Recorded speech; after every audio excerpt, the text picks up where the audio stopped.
J'espère sincèrement que vous allez bien, vraiment bien. Mais dites-moi, comment expliquer un tel phénomène? Qu'est-ce qui pousse autant d'Algériens à tourner le dos à leur propre terre? Pourquoi, année après année, sont-ils toujours plus nombreux à vouloir partir? Pourquoi prennent-ils des risques insensés, comme si leur vie ne pesait plus rien? Qu'est-ce qui les attire au large, vers cette Méditerranée imprévisible? Pourquoi acceptent-ils de braver chaque danger, chaque incertitude?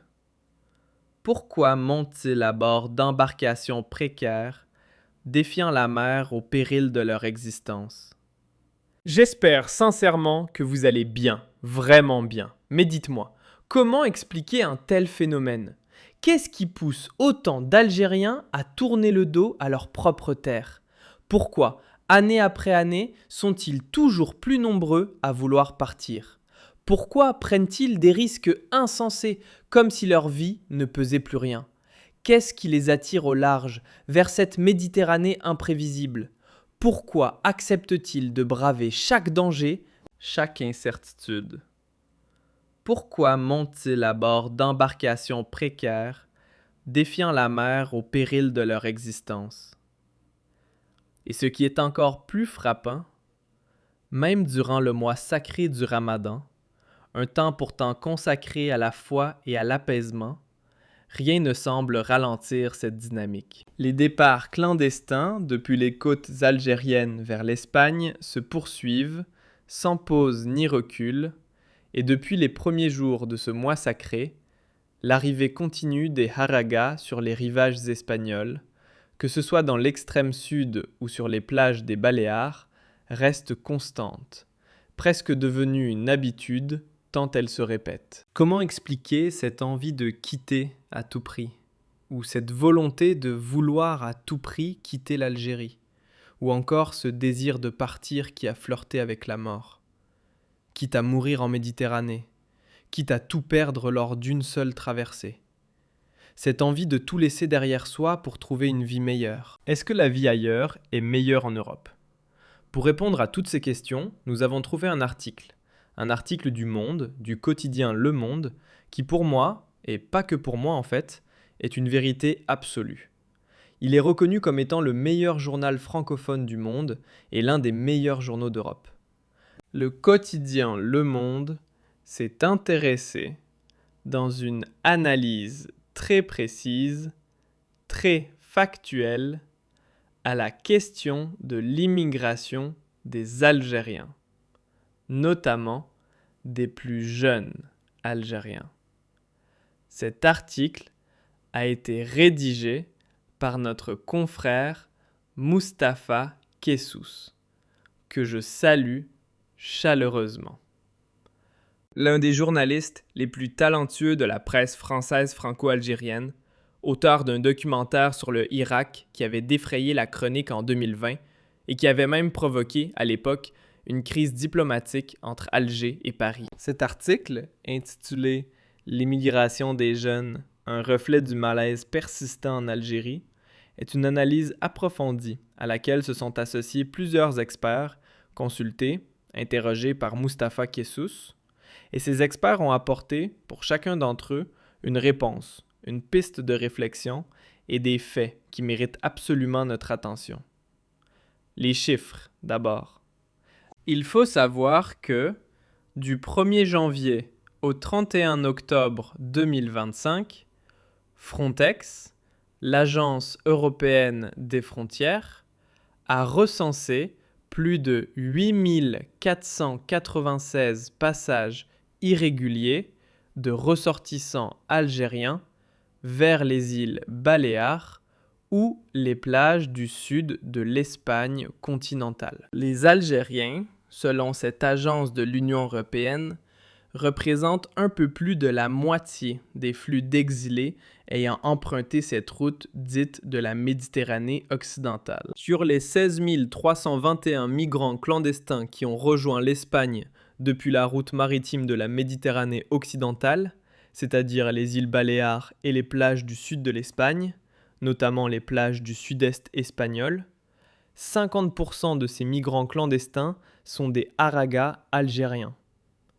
Les Algériens, selon la même source, constituent la 5e nationalité la plus représentée parmi les entrées clandestines en Europe. C'est d'ailleurs peut-être le seul classement où nous sommes dans le top 5.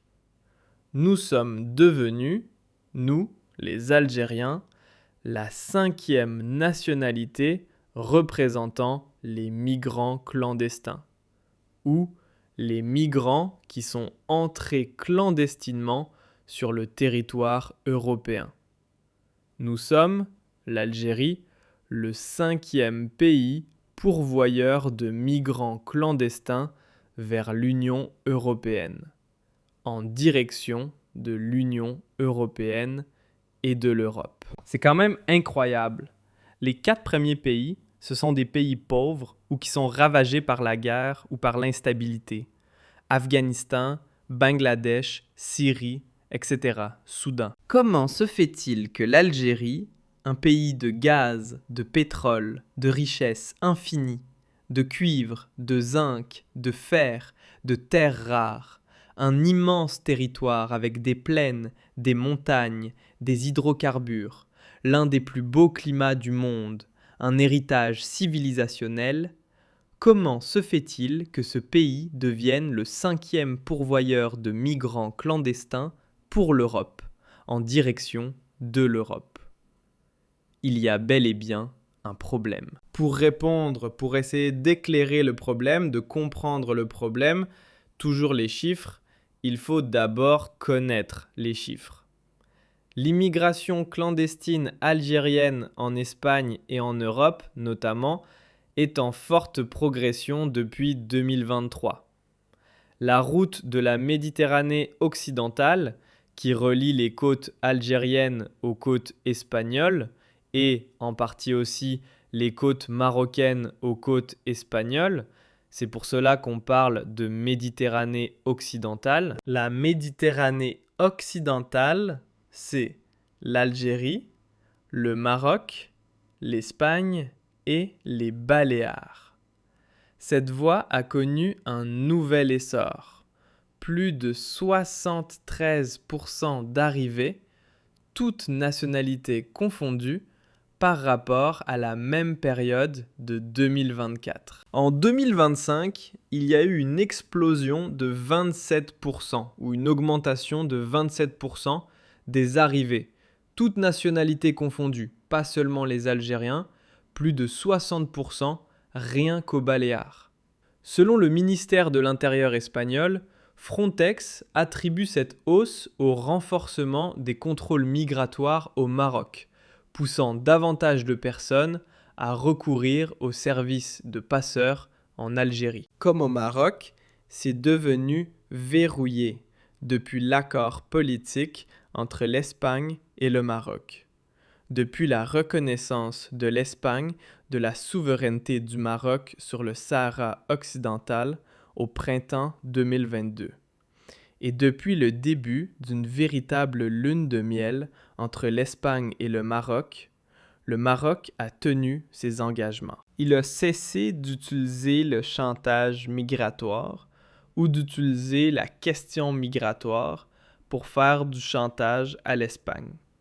Il a donc verrouillé l'accès au territoire européen, au territoire espagnol, à ses propres ressortissants. Et comme les migrants subsahariens, on se rappelle tous des fameuses images de Ceuta et Melilla, quand les migrants d'Afrique subsaharienne escaladaient les murs, essayaient de démonter les barbelés pour rentrer de force sur le territoire européen, territoire de l'Union européenne. Comment les gardes-frontières marocains ont laissé faire, ont même ouvert les vannes, ouvert la voie. Ces images ont disparu et ces séquences ont été supprimées par les autorités marocaines, puisque le Maroc et l'Espagne aujourd'hui coopèrent sereinement, harmonieusement, et notamment depuis la reconnaissance de l'Espagne de la souveraineté du Maroc sur le Sahara occidental. Reste maintenant le problème de l'Algérie. Le monde le reconnaît lui-même. 1 an après le revirement pro-marocain de Madrid sur le Sahara occidental, Les accords signés entre les deux pays en février 2023 ont drastiquement réduit les départs, y compris vers les Canaries, de moins 58,6%. Donc les départs des migrants clandestins depuis le Maroc vers l'Espagne ont diminué de 58,6%, alors que les départs depuis l'Algérie ont augmenté de plus de 27% entre 2025 et 2024, et de plus de 66% entre l'Algérie et les îles Baléares. À la question centrale de notre émission, que même le quotidien Le Monde a formulée clairement, pourquoi les Algériens quittent-ils leur pays? Les chercheurs et les diplomates français sont unanimes. L'envie d'ailleurs, ce sentiment de ne plus vouloir rester en Algérie, est profond. Aux côtés des chômeurs et des jeunes, on retrouve des fonctionnaires, des policiers, des familles avec enfants, bref, des gens qui sont intégrés professionnellement. Voilà ce que dit, ce qu'analyse le sociologue algérien, le célèbre sociologue Nassar Djabi, qui a été interrogé par Le Monde. Ces Harraga ne sont plus des exilés économiques, mais des personnes qui cherchent un endroit où construire une nouvelle vie et s'épanouir en liberté, ajoute pour sa part Saïd Belguidoum, maître de conférences émérite à Aix-Marseille Université, à l'université d'Aix-Marseille. Ce phénomène de mal-vie n'est pas nouveau. Selon l'Organisation mondiale de l'immigration, pour l'immigration, plus de 54 000 Algériens ont gagné l'Europe entre 2020 et 2024, soit une moyenne d'environ 10 000 par an, essentiellement par la route de la Méditerranée occidentale qui relie les côtes algériennes aux côtes espagnoles. 2019 est une année charnière.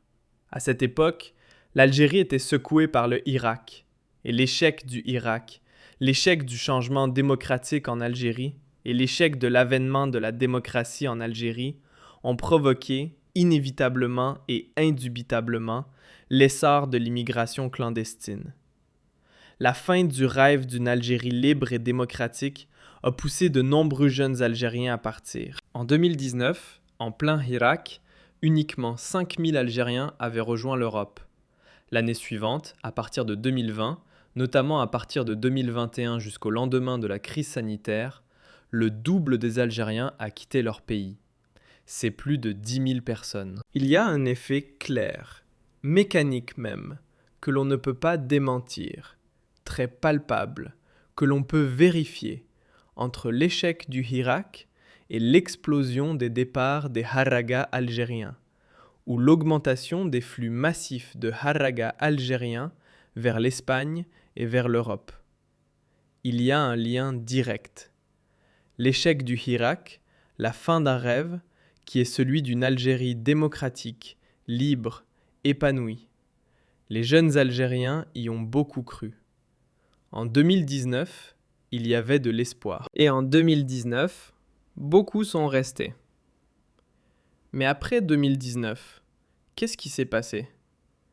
Plus de dictature, plus de répression, plus d'injustice, plus d'emprisonnement, plus de torture, et donc plus de frustration, moins de liberté, moins d'épanouissement, moins de développement, moins de bonheur. Beaucoup de jeunes Algériens sont donc partis. Un responsable d'un organisme français qui est très intéressant, qui s'appelle Didier Leschi, qui est le directeur général de l'Office français de l'immigration et de l'intégration, l'OFII, un organisme central pour les Algériens de France.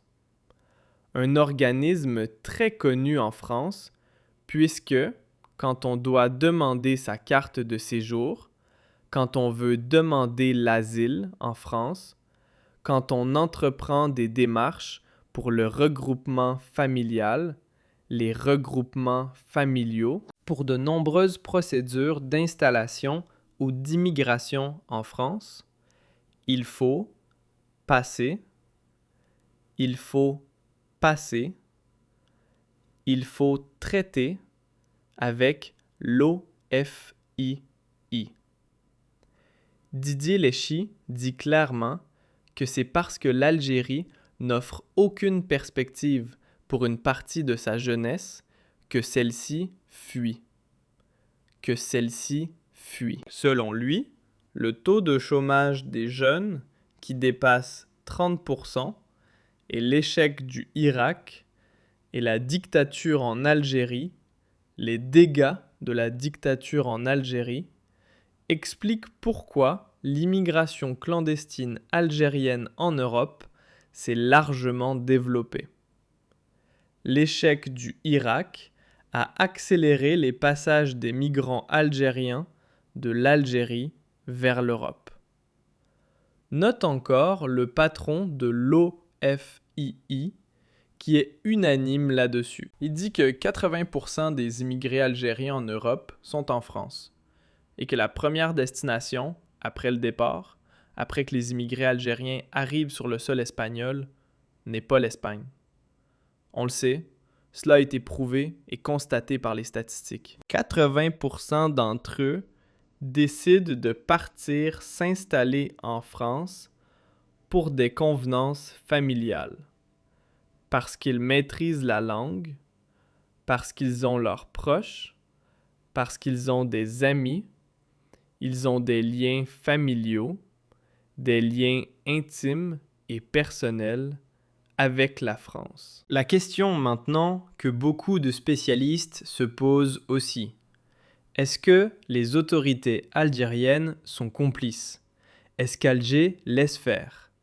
Est-ce que les autorités algériennes autorisent délibérément ou laissent délibérément filer ces immigrés afin de peser sur la France dans le contexte d'une crise diplomatique avec Paris, ravivée en juillet 2024 avec la reconnaissance par la France de la souveraineté marocaine sur le Sahara occidental?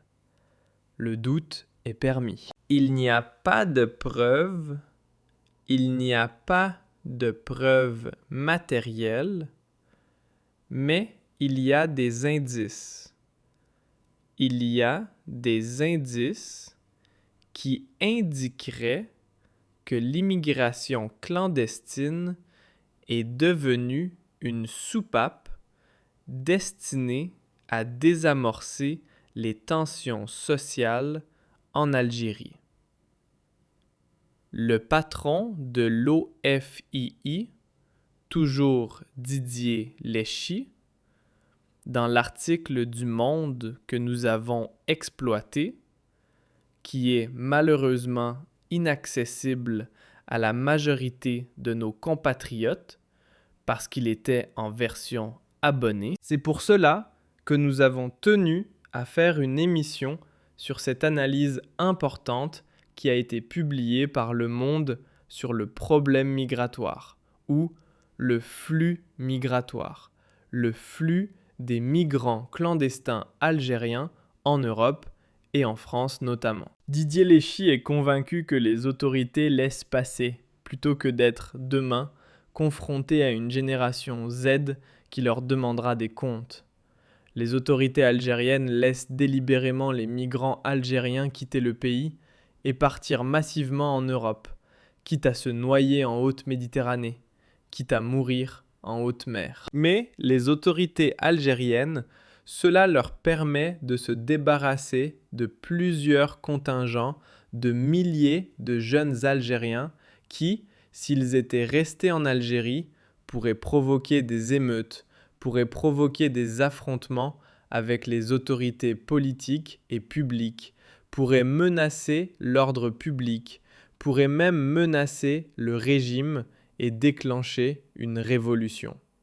Mais pas cette fois-ci une révolution pacifique comme le Irak, mais, je dirais même, violente et meurtrière. Donc l'immigration clandestine, elle permet aux autorités algériennes, finalement, de se débarrasser.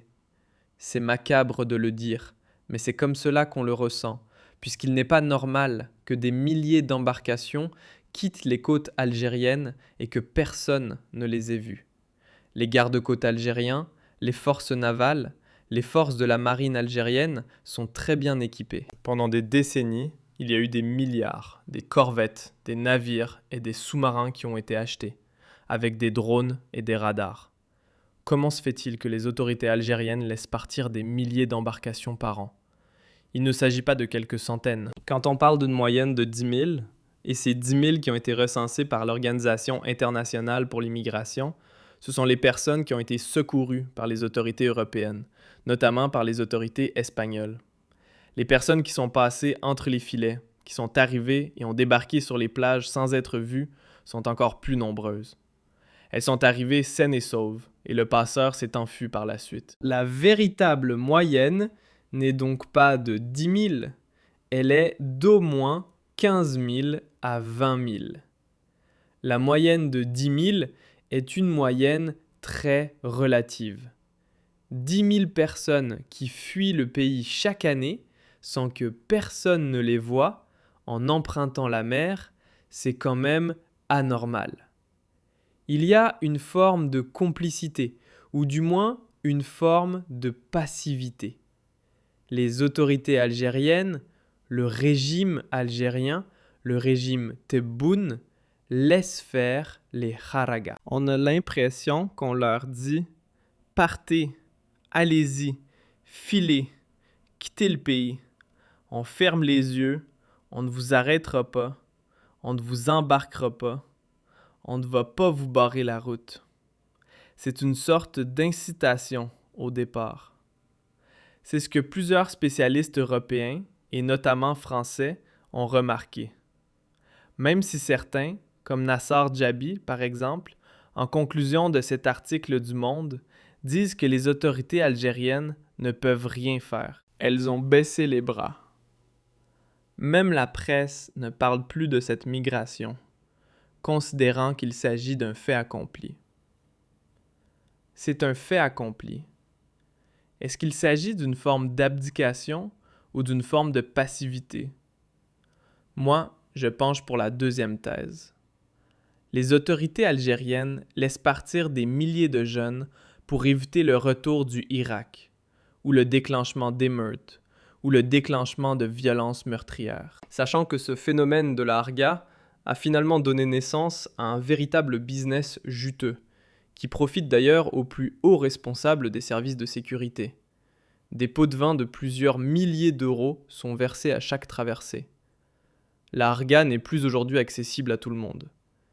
Avant 2019, on pouvait faire une harga avec 1 000 ou 2 000 euros. Après 2019, il faut compter 3 000 ou 4 000 euros, voire même plus de 5 000 euros, pour des traversées sur des embarcations plus luxueuses, plus confortables et plus sécurisées. Il existe même aujourd'hui une harga VIP.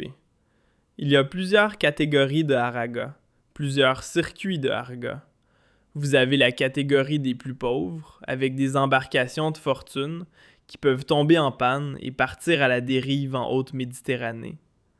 Vous avez des offres pour la classe moyenne, entre 2 000 et 3 000 euros, avec des embarcations plus ou moins confortables et sécurisées. Et vous avez la harga VIP, entre 4 000 et 5 000 euros, ou plus, avec des yachts ou des bateaux très puissants et très confortables.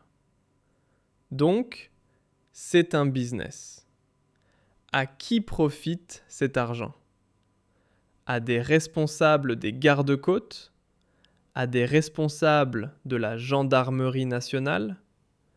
À des responsables des services de sécurité qui ferment les yeux parce qu'ils ont trouvé leur compte. Les autorités politiques et publiques ont même banni toute possibilité de débattre, de médiatiser ce fléau de la harga, parce qu'il porterait préjudice à l'intégrité, à l'image et à la réputation du pays, et parce qu'il serait présenté comme l'œuvre d'un lobby étranger qui voudrait torpiller la réputation et l'honneur de l'Algérie nouvelle. En réalité, les autorités du régime Tebboune ferment les yeux parce que la Harga les arrange politiquement.